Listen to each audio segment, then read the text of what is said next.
qualidade da democracia, por José Álvaro Moisés.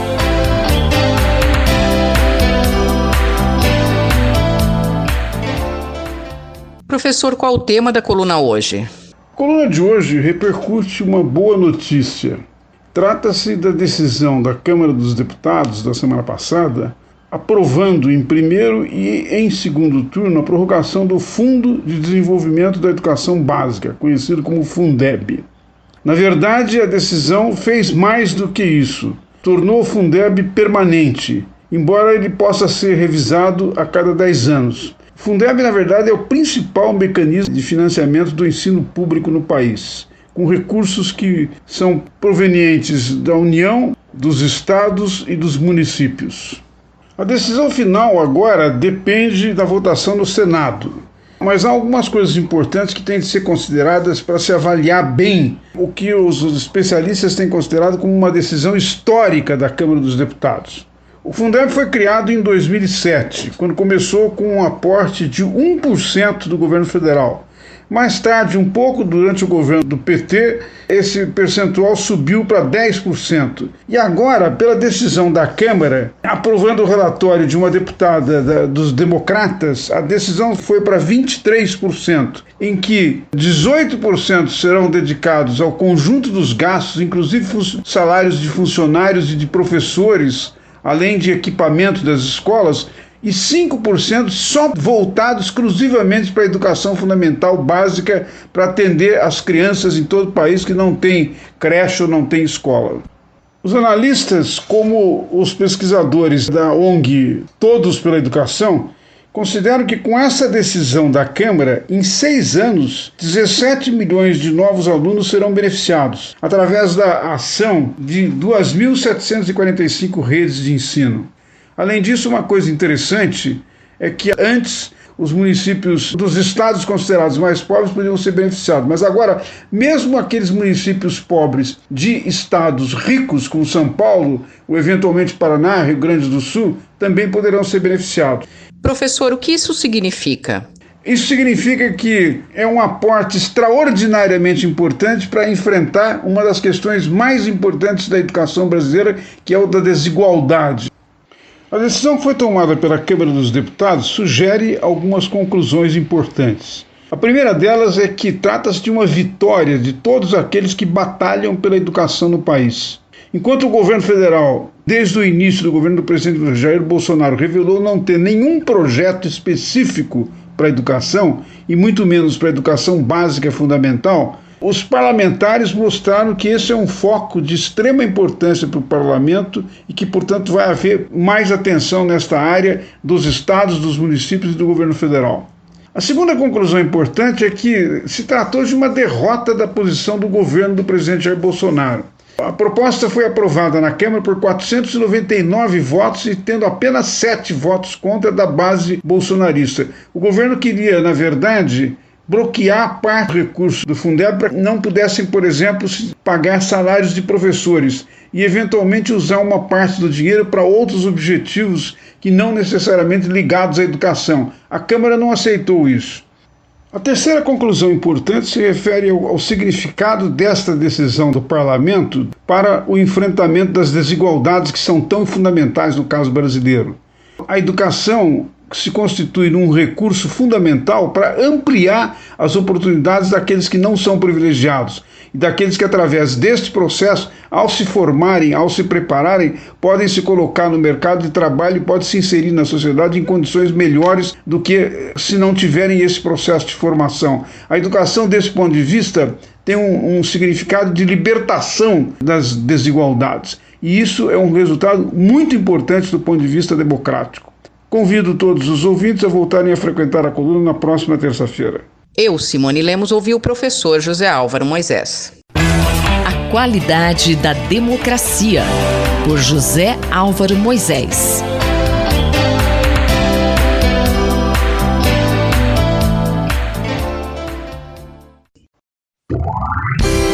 Diplomacia e interesse nacional, pelo embaixador Rubens Barbosa. Embaixador Rubens Barbosa, estamos a 100 dias das eleições nos Estados Unidos.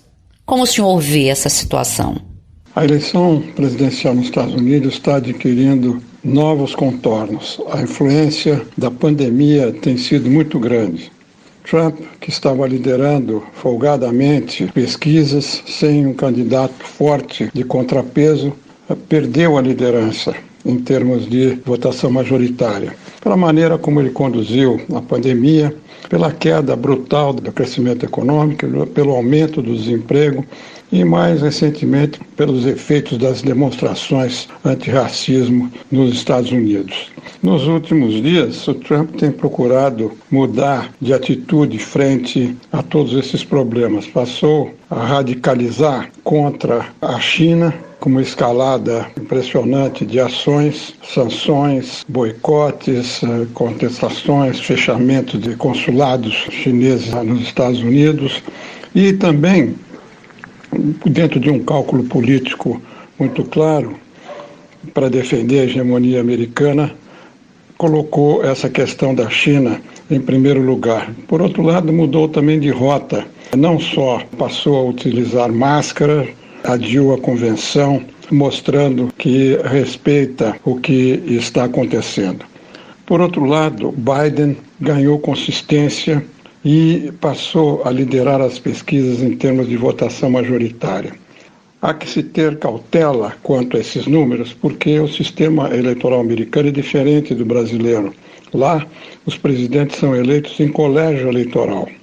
Na última eleição, Trump teve menos votos que a Hillary e ganhou no colégio eleitoral. É possível que se repita a mesma coisa esse ano, mas há algumas qualificações mais importantes. Sobretudo, esse crescimento do Biden, o descontentamento com tudo que está acontecendo com o Trump e também o apoio da ala mais à esquerda do Partido Democrata, do Bernie Sanders, e o compromisso do Biden para colocar como vice uma mulher, e a pressão agora é para que ele escolha uma mulher negra.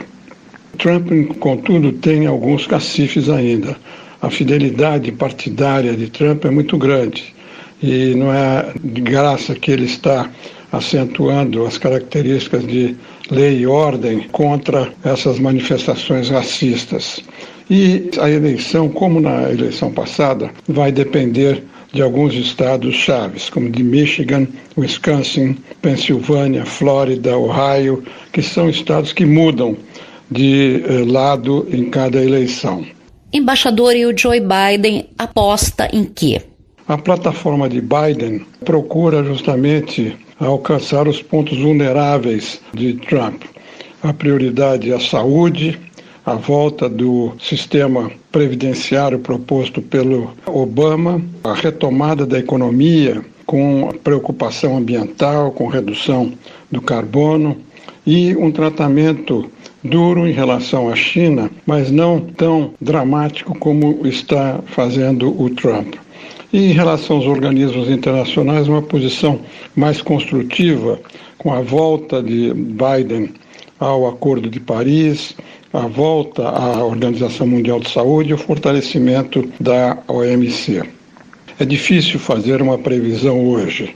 A tendência é Biden conseguir ultrapassar Trump, mas Trump pode ganhar ainda no colégio eleitoral. A relação do Brasil com os Estados Unidos, se o Biden ganhar, vai ficar afetado. Haverá críticas à política ambiental brasileira e continuaremos a ficar nessa opção importante que o Trump nos colocou e de optar entre os Estados Unidos e a China.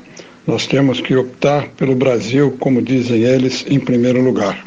Este foi o embaixador Rubens Barbosa, que conversou comigo, Márcia Vanza. Diplomacia e interesse nacional, pelo embaixador Rubens Barbosa. Minuto do Cérebro, por Otávio Pontes Neto. Professor Otávio, qual a condição ideal para o atendimento às vítimas de acidente vascular cerebral? No atendimento de pacientes com acidente vascular cerebral, um passo é muito importante, que é a realização rápida de uma tomografia de crânio. A realização desse exame é essencial para a diferenciação adequada entre o acidente vascular cerebral isquêmico, que é causado por entupimento de uma artéria que leva sangue para o cérebro, do acidente vascular cerebral hemorrágico, que é causado pela ruptura e extravasamento de sangue de dentro da artéria para o tecido cerebral. Já que esses dois subtipos de AVC têm uma apresentação clínica muito semelhante, mas têm um tratamento completamente diferente. A baixa disponibilidade de aparelhos de tomografia nos hospitais do país tem sido um problema, né? Além disso, os engarrafamentos e o tráfego complicado das principais cidades muitas vezes também é uma limitação para que o paciente chegue rápido num hospital que tenha uma tomografia disponível para que ele possa ser atendido rapidamente. Então, qual a solução para viabilizar esse atendimento? Nessa última semana, começou a funcionar no Brasil uma novidade que já era realidade nos países da Europa e da América do Norte, que é a Mobile Stroke Unit, uma ambulância que tem um tomógrafo portátil dentro.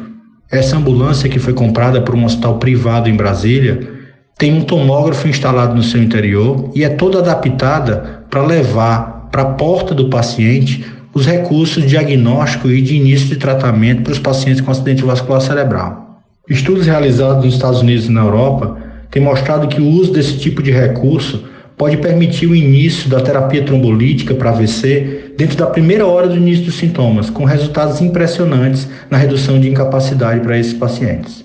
Resta saber quanto tempo vai demorar para que esse tipo de recurso tecnológico esteja disponível para os pacientes do Sistema Único de Saúde. Nós ouvimos o professor Otávio Pontes Neto, da Faculdade de Medicina da USP, em Ribeirão Preto. Rita Estela, para a Rádio USP. Minuto do Cérebro, por Otávio Pontes Neto.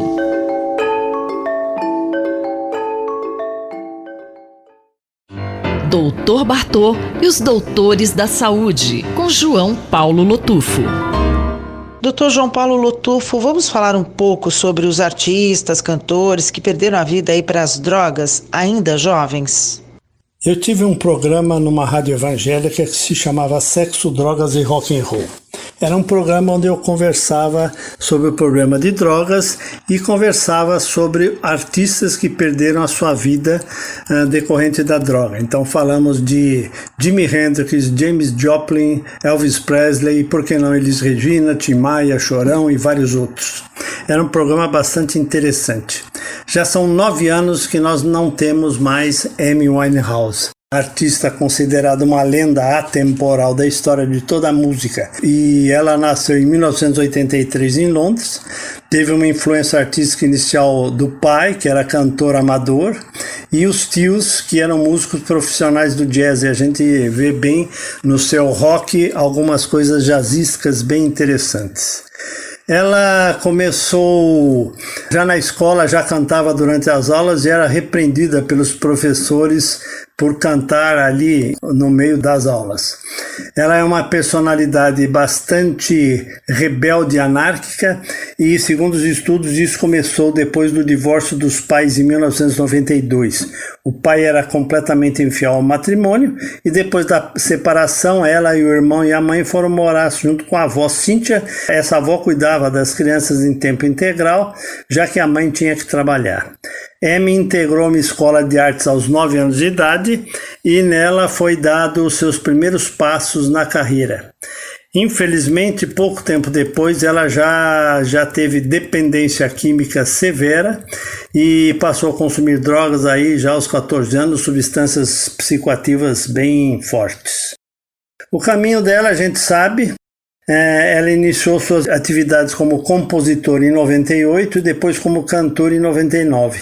E só 4 anos depois veio divulgar o seu primeiro trabalho e depois foi um sucesso, tornando a indústria de discos na Inglaterra um fenômeno novamente. Um pouco tempo depois, ela esteve aqui no Brasil, pouco tempo antes de morrer, e a gente se recorda aí das cenas dela embriagada. E contam que ela no Brasil não queria cantar aqui em São Paulo, onde já aguardavam 40 mil pessoas por estar totalmente drogada. Isso foi semelhante ao nosso cantor Tim Maia, que faz muita falta, todo aquele swing se perdeu aí no meio das drogas. Quem não vai se lembrar de Jimi Hendrix tocando o solo americano, né, o hino americano na sua guitarra em Woodstock? E na verdade depois dali vários outros perderam a sua caminhada em relação às drogas. Amy Winehouse, Tim Maia, que mensagem que fica, hein, Dr. Lotufo? É uma pena que isso aconteça. E eu tenho certeza que todo esse pessoal, inclusive a Amy Winehouse, começou utilizando as drogas recreacionalmente e se perderam no caminho. Isso que a gente tem que pensar. Álcool precoce, drogas precoces vão lesar muita gente e nós vamos sentir saudade dessas pessoas. Quantos artistas a gente já não viu perdendo sua vida aí no meio do caminho? Na verdade, lembrem-se que a família é a primeira escola e os pais são os primeiros professores. Abram os olhos em relação à droga recreacional. Se vocês precisam disto para se divertir, alguma coisa está errada. Um grande abraço a todos e saudades de todos esses cantores, inclusive Amy Winehouse. Eu sou Sandra Capomatto, você ouviu o Dr. João Paulo Lotufo, pediatra da Universidade de São Paulo, responsável pelo projeto Dr. Bartô. Dr. Bartô e os doutores da saúde, com João Paulo Lotufo. Um olhar sobre o mundo, com Alberto do Amaral Júnior. Dr. Alberto do Amaral Júnior, o tema desta semana são as eleições nos Estados Unidos. Nós estamos a menos de 100 dias das eleições presidenciais norte-americanas. Este é um fato significativo, porque as eleições para a presidência da República nos Estados Unidos interessam diretamente ao Brasil. O vencedor das eleições será responsável pela condução da política externa. E a política externa diz respeito às relações dos Estados Unidos com o restante do mundo, inclusive com o Brasil. 2 fatos aqui são importantes. O primeiro fato é que Joe Biden poderá se tornar o vencedor das eleições norte-americanas. Joe Biden pertence ao Partido Democrata e representaria uma mudança total em relação às diretrizes da política externa norte-americana que o presidente Donald Trump tem imprimido até agora. O segundo fato importante é que Jair Bolsonaro, desde o início do seu mandato, tem apregoado um alinhamento automático a Donald Trump e à política externa norte-americana. O que significa isso na prática? Significa que o Brasil adota automaticamente as diretrizes da política externa norte-americana como sendo suas. O Brasil encampa a política externa norte-americana numa posição de absoluta subordinação. Um outro fato importante nesta conjuntura é que, violando toda a tradição diplomática brasileira, o presidente Bolsonaro, nos jardins da Casa Branca, declarou apoio explícito à vitória de Trump, o que significa, na prática, um desgaste em relação ao Partido Democrata e em relação a Joe Biden. O presidente do Brasil tem exibido um comportamento que indica uma admiração pessoal a Trump. Inclusive tem sido conhecido como o chamado Trump dos trópicos. Uma vitória de Joe Biden nas eleições americanas seria marcada por uma mudança da política externa daquele país. E esta política externa seria comandada por 3 eixos fundamentais: a busca da liderança no combate ao coronavírus, em franca oposição ao que tem feito Donald Trump. Donald Trump foi um negacionista do coronavírus e tem tido uma gestão absolutamente desastrosa na condução da pandemia naquele país. O segundo tema importante seria a ênfase dedicada à política ambiental, também em contraposição direta à política de Donald Trump. Donald Trump saiu do Acordo de Paris sobre mudança climática, é um negacionista da ciência e é um negacionista das afirmações que o mundo passa por uma transformação profunda em relação ao clima. Joe Biden, professor, é um bom nome para a proteção ambiental no Brasil? No plano ambiental, Joe Biden dedicaria uma atenção especial aos temas que são diretamente relacionados ao Brasil com relação à proteção do meio ambiente. Todos sabemos que o governo Bolsonaro não dedica atenção à proteção ambiental, à devastação da Amazônia, à proteção do Cerrado, que o governo Bolsonaro não protege devidamente os indígenas. Isto coloca em posição colidente o presidente brasileiro com o eventual futuro presidente norte-americano. E o terceiro ponto seria o combate aos regimes autoritários.